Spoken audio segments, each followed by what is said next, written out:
వాడి next target నువ్వే అని ఎలా చెప్పగలుగుతున్నావు? డాక్టర్ రమ్య ఫారెన్సిక్ పెథాలజిస్ట్గా వర్క్ చేయగా లాయర్ విష్ణు ఎవిడెన్స్ని అప్రూవ్ చేసిన కేస్, నేను ఇన్వెస్టిగేట్ చేసిన కేస్. Catherine Emmanuel. ఆ కేసు మన బ్రాంచ్కి మెయిన్గా అసైన్ అవ్వడానికి కారణం శివానంద్ కేసు వేసి పోరాటం చేయడమే. యా యా యా ఇమాన్యుయల్, అతని భార్య architect couple. Exactly sir. Yeah, బాగా డబ్బున్న వాళ్ళు. క్యాథరిన్ వాళ్ళ ఒక్కగానొక అమ్మాయి. సంతోషమైన కుటుంబం.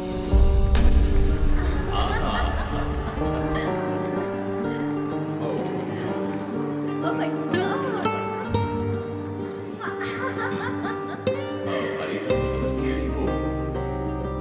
ఆ ఇంట్లో ఓ పనివాడు ఉండేవాడు, పేరు మరియదాసు. పనివాళ్ళ కాకుండా కుటుంబంలో ఒకటిగా కలిసిపోయాడు. వంట పని చేయడం, ఇంటి పని చేయడం, క్యాథరిన్ని స్కూల్కి డ్రాప్ చేయడం అన్నీ వాడే చూసుకునేవాడు.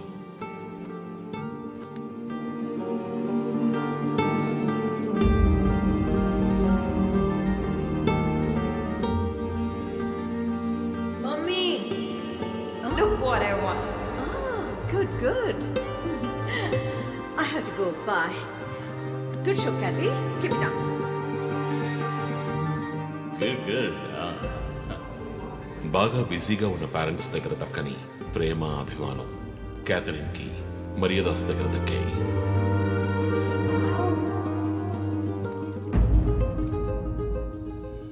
కానీ ఒక్క రాత్రిలో ఆ కుటుంబం చిన్నాభిన్నమైపోయింది.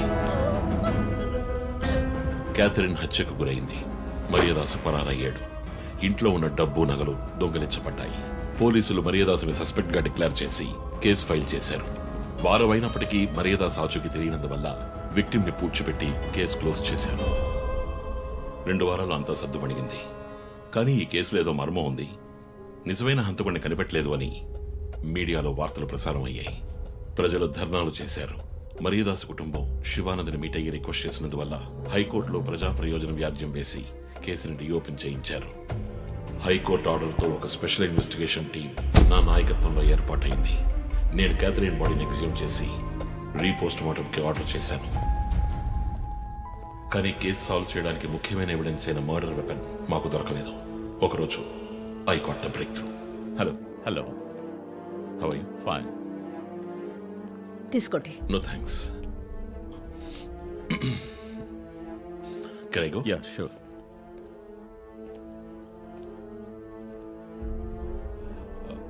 ఓ, మీరు గోల్ఫ్ ప్లేయరా? Yes, sir. ఏ క్లబ్లో ఆడుతున్నారు? గచ్చిబౌలి క్లబ్లో. నేను race club player. Just beginner. మీ అంత కాదులేండి. అడిగిన ప్రశ్నలకు మాత్రం ముక్తసరిగా సమాధానం చెప్పారు. కూతుర్ని పోగొట్టుకున్న దుఃఖంలో ఉన్నారని నేను పెద్దగా పట్టించుకోలేదు. అప్పుడే ఒక విషయం గమనించాను. ఒక గోల్ఫ్ కిట్లో 16 క్లబ్బులుంటాయి. అన్నీ ఇంచుమించు ఒకేలాగుంటాయి. ఒకే ఒక క్లబ్ తప్ప, అదే పట్టర్. హోల్ దగ్గరున్న బంతిని కొట్టడానికి యూజ్ చేసే క్లబ్. ఇమాన్యుయల్ దగ్గరున్న కిట్లో ఆ పట్టర్ కొత్తదిగా ఉంది. క్యాడీ దగ్గర మాట్లాడిన దాన్ని బట్టి ఇమాన్యుయల్ హత్య జరిగిన 2 వారాల తర్వాత ఒకే ఒక్కసారి మాత్రం గోల్ఫ్ ఆడడానికి వచ్చినట్టుగా తెలిసింది.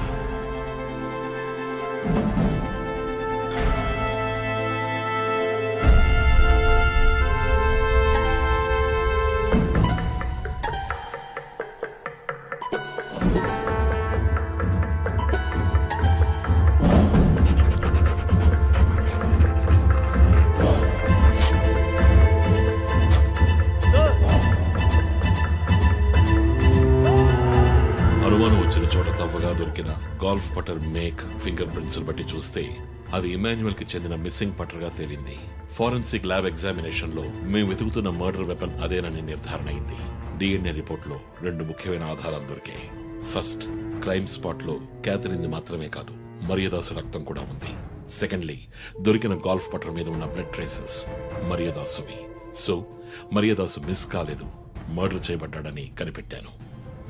పెథాలజీ రిపోర్ట్ ప్రకారం ఆ అమ్మాయి చనిపోవడానికి ముందు సెక్స్ లో పాల్గొన్నట్టుగా కన్ఫర్మ్ అయింది. స్పర్మ్ డిపాజిట్ లో ఉన్న డిఎన్ఏ మరియదాసు డిఎన్ఏతో మ్యాచ్ అయింది. కేసు సాల్వ్ చేసేసాం.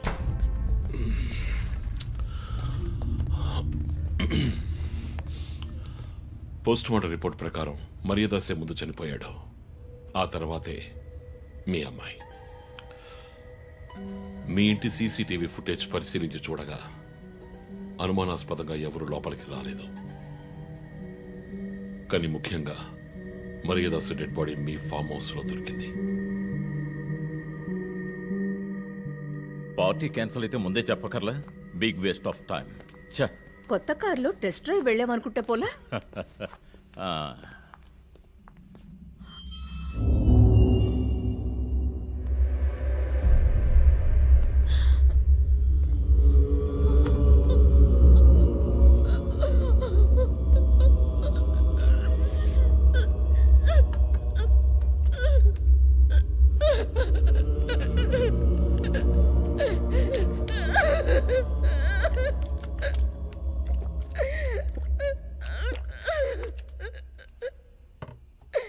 నన్ను క్షమించండమ్మా.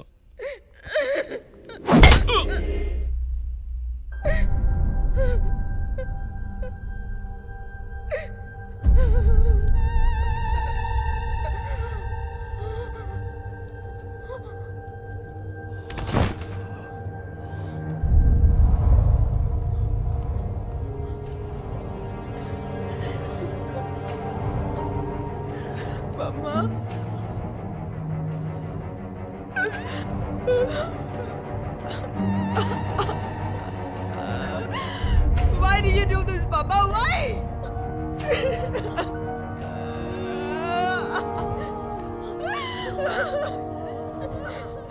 నీకేం తక్కువ చేశాం కదా? నీకేమైనా పిచ్చి పట్టిందా? చూడు, నువ్వు చిన్నపిల్లవి. నీ మంచి కోసమే చెప్తున్నాను. అంతా మేము చూసుకుంటాం.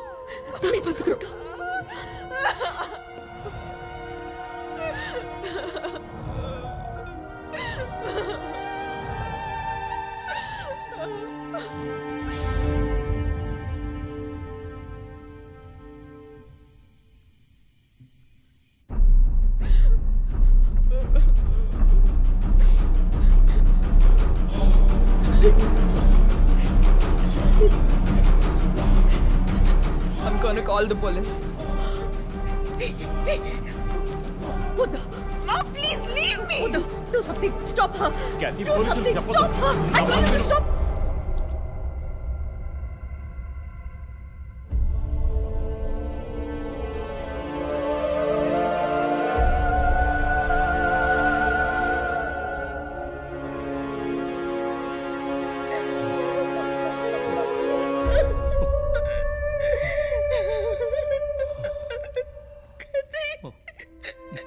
ఇమాన్యువల్ సొసైటీలో చాలా గొప్ప వ్యక్తి, హైలీ ఇన్ఫ్లుయెన్షియల్. ఆ హత్యని కవరప్ చేసి క్రైమ్ సీన్ క్లీన్ చేసేశారు. డబ్బు నగలు దొంగలించబడి క్యాథరిన్ హత్య చేయబడిందని కేసు క్లోజ్ చేసేశారు. నేను ఇన్వెస్టిగేట్ చేసిన తర్వాతే నిజాలు బయటపడ్డాయి. సార్, ఒక తండ్రిగా నా పరిస్థితి ఆలోచించండి సార్. 16 ఏళ్ళు నిండని పిల్ల సార్. ఇంట్లో ఉన్న పని వాడితో కోపంలో ఆ పని చేశాను సార్. మరియదాస్ రేప్ చేసి చంపేశాడు. ఆ కోపంలో నేను వాడిని కొట్టి చంపేశాను. అలా మీరు రిపోర్ట్ మార్చి రాయండి సార్. ఆల్రెడీ నా కూతురు గురించి ఏమేమి రాస్తున్నారో తెలుసా మీకు? టీవీ ఆన్ చేయడానికి భయపడుతున్నాం. రోజు మీడియాలో నా కూతుర్ని చూపించి రేప్ చేసినట్టు ఎలాంటి ఎవిడెన్స్ లేదు. వాళ్ళిద్దరూ ఇష్టపడే అలా నడుచుకున్నారు. అటాప్సీ రిపోర్ట్ క్లియర్గా చెప్తోంది. మీరిద్దరూ కలిసి ఎవిడెన్స్ని సప్రెస్ చేశారు. డాక్టర్ రమ్యతో కూడా దీని గురించి మాట్లాడాను. ఆవిడ కలెక్ట్ చేసిన డిఎన్ఏ ఎవిడెన్స్ చాలు మిమ్మల్ని కన్విట్ చేయడానికి. నేను డిఎన్ఏ రిపోర్ట్ మార్చి రాయిస్తాను. నాకు కనెక్షన్స్ ఉన్నాయి. అది నాకు వదిలిపెట్టండి. ఆ శాంపుల్ని బట్టి రిపోర్ట్ మార్చి రాయండి. మీకు ఎంత డబ్బు కావాలన్నా ఇస్తాను. ఇండియాలో, విదేశాల్లో. జస్ట్ అకౌంట్ నెంబర్ చెప్పండి. సార్, మేమిద్దరం సిటీలో లీడింగ్ ఆర్కిటెక్ట్స్. మా రెప్యుటేషన్ ఏం కావాలి? అవమానం sir. We have done right. Ya, we are done. You have to face the consequences. నా దగ్గరే దాచిపెట్టారు కదా సార్. చెప్పకూడని విషయాలన్నీ చెప్పి ఇలా ఎరుకున్నారే సార్.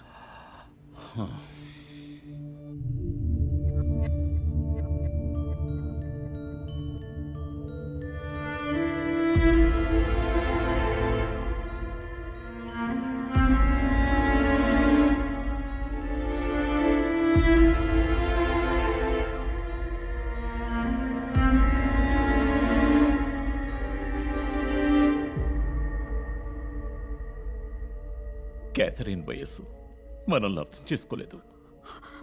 అడిగిందల్లా కొనిచ్చాం.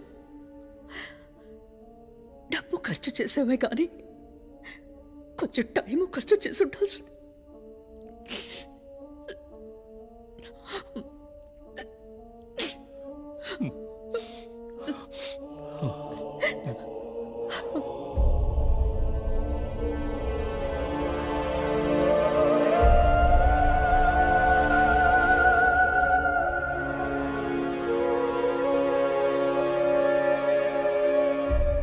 సో నీ థీరీ ఏంటి? శివానంద్, డాక్టర్ రమ్య, విష్ణు, ఆ తర్వాత నేను, మా నలుగురిని కనెక్ట్ చేసే కేసు ఇది. ఈ కేసు వల్ల బాధించబడ్డ ఎవరో ఒకరే సస్పెక్ట్. ఎవరు? ఆ కుటుంబంలో అందరూ చచ్చిపోయారు కదా. రిలేటివ్స్, వాళ్ళ చావు వల్ల బాధించబడ్డ ఎవరైనా ఒకళ్ళు.